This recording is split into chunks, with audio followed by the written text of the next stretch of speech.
film Le Jouet, parce qu'on était en train de chercher. Et oui, Le Jouet, pourquoi? Pierre Richard. Eh bien parce qu'on est en plein jouet joujou et surtout on est en plein Oui. glouch. Attention, Réjouissance, on va dire. Ouh là là là là. Eh oui. Parce qu'on sort Ouais. de manger et on va bientôt manger encore. Ouh là là. On s'en est mis plein la lampe.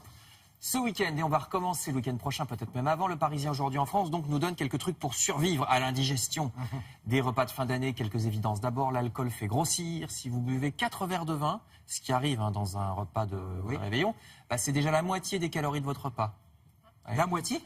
Et puis encore plus si c'est des alcools forts, là c'est encore pire. Le tarama est aussi gras que de la mayonnaise. Bah oui, Non. en fait c'est de la mayonnaise, c'est monté à l'huile sur des œufs de Je poisson. croyais que c'était de la mie de pain. Pas du tout.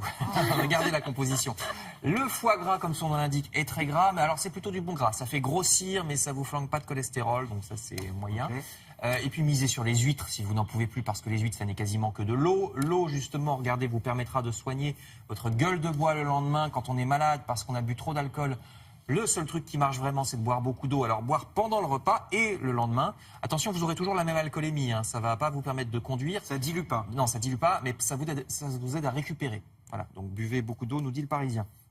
Le Figaro, lui, nous apprend cette information étonnante. Les achats de jouets continuent après Noël en raison des familles recomposées, notamment, qui font Noël plusieurs fois. Vous savez, il y a à la fois avec les enfants, puis les beaux-enfants, la mère, le beau-père. Oui. Et puis il y a aussi la grand-mère donne un petit billet, donc l'enfant va acheter lui-même après Noël son cadeau. C'est pour ça que ça se vend encore après Noël. Article intéressant également dans l'Humanité sur les jouets de Noël, mais là c'est un article social. Reportage dans un atelier qui récupère les jouets d'occasion et qui les remet à neuf. C'est très mignon comme article, vraiment je vous en conseille la lecture.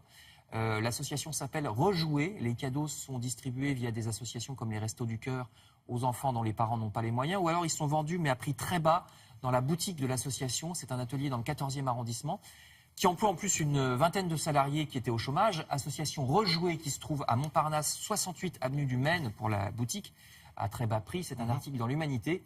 Et puis pour les jouets... On précise 14e arrondissement de Paris. Attention, oui, si j'ai fait oui, c'est vrai, quand je dis pas, c'est pas de Marseille. Bah oui. Exact. À Montparnasse, j'ai dit. Et puis pour les jouets des plus grands, notre principal jouet, c'est-à-dire notre téléphone portable, le Parisien nous dit que faire de notre vieux portable. 3 millions de smartphones ont été achetés pour Noël. Donc si vous en avez reçu un en cadeau, un nouveau, que faire de l'ancien? Vous pouvez le garder en sécurité si vous cassez le nouveau, mais vous pouvez aussi le revendre. L'article vous donne une idée des prix que vous pouvez espérer. Il y a des sites internet exprès pour revendre, pour estimer votre vieux smartphone ou téléphone. Mais vous pouvez aussi le donner à une association caritative qui le donnera à quelqu'un qui en a besoin, qui n'a pas de téléphone.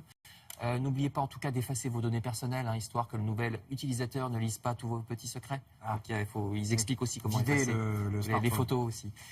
Enfin, si vous avez envie de sortir cette semaine, le Parisien toujours propose quelques expositions très belles, 3 expositions qui n'ont pour l'instant pas été sous le feu des projecteurs, ce qui est bien parce que comme ça, il n'y aura pas une queue interminable au guichet. Regardez, vous voyez au milieu le peintre américain Wallace Sting, l'impressionniste français Frédéric Bazille à droite, ou encore des peintres mexicains à gauche. Tous les 3, c'est à Paris en ce moment. Les adresses sont données dans l'article, c'est dans différents lieux. Et puis si vous n'êtes pas à Paris, je vous conseille de courir chez votre libraire pour d'autres belles images. Là, il ne s'agit pas de peinture, mais de moments historiques. Le journal La Croix nous parle du livre À la table des diplomates. C'est une brochette d'historiens et d'ambassadeurs qui raconte les grands dîners de l'histoire de France depuis François Ier jusqu'à la COP 21 de l'année dernière. Un livre qui parle autant de Talleyrand et de Louis XVIII que des ananas Victoria et de l'esturgeon de la Volga. Mais il y a les recettes et les gens. Et ça s'appelle À la table des diplomates, édition de l'Iconoclaste. Et vous pouvez aller, il y a une expo à Bordeaux sur les menus aussi, au Palais des Beaux-Arts, je crois, de Bordeaux. Oui, c'est ça, au Musée des Arts Décoratifs, de Bordeaux. Les menus des grands repas historiques. Merci.